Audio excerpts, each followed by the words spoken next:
ঘরোয়া লিগে একচেটিয়া আধিপত্য দেখিয়েই চলছে মোহামেডান। পুলিশ এফসির বিপক্ষেও সেই ধারা অব্যাহত রেখেছে সাদা কালো বাহিনী। কুমিল্লায় পুলিশের বিপক্ষে পরিকল্পনা মাফিক শুরুটা করে মোহামেডান। তবে প্রথমার্ধে তেমন ভালো কোনো সুযোগ তৈরি করতে পারেনি কোনো দল। গোলশূন্য সমতায় বিরতিতে যায় দুদল। তবে দ্বিতীয়ার্ধে পাল্লা দিয়ে লড়াই চালিয়ে যায় দুপক্ষই। অবশেষে 52 মিনিটে ম্যাচের ডেডলক ভাঙে মোহামেডান। সানডের হেডে স্বস্তি ফেরে সাদা কালো শিবিরে। যদিও লিড বেশিক্ষণ ধরে রাখতে পারেনি মোহামেডান। 10 মিনিট পরই স্পট কিক থেকে গোল করে পুলিশকে সমতায় ফেরান ব্রাজিলিয়ান দানিলো কুইপাপা। সমতায় ফেরার পর ব্যবধান বাড়ার সুযোগ আসে পুলিশের সামনে, তবে তা কাজে লাগাতে ব্যর্থ হয় তারা। 85 মিনিটে মোহামেডানের লিড দ্বিগুণ করার সুযোগ সহজ করে দেয় পুলিশ।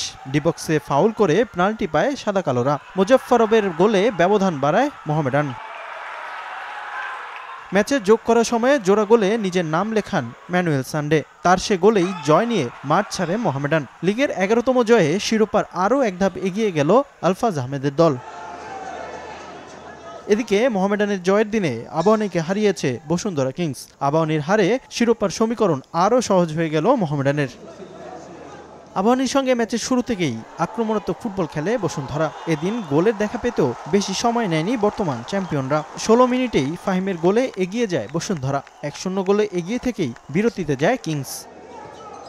দ্বিতীয়ার্ধের শুরুতেই জোড়া গোল পূরণ করে লিড দ্বিগুণ করে ফাহিম। 2 গোল হজম করে ম্যাচে ফেরার চেষ্টা চালিয়ে যায় আকাশী নীলরা। তবে বেশ কয়েকবার গোলের কাছে গিয়েও সুযোগ হাতছাড়া করে মারুফুল হকের দল। শেষ বাঁশি বাজার আগে বসুন্ধরার 2 জন এবং আবাহনীর 1 জন লাল কার্ড পান।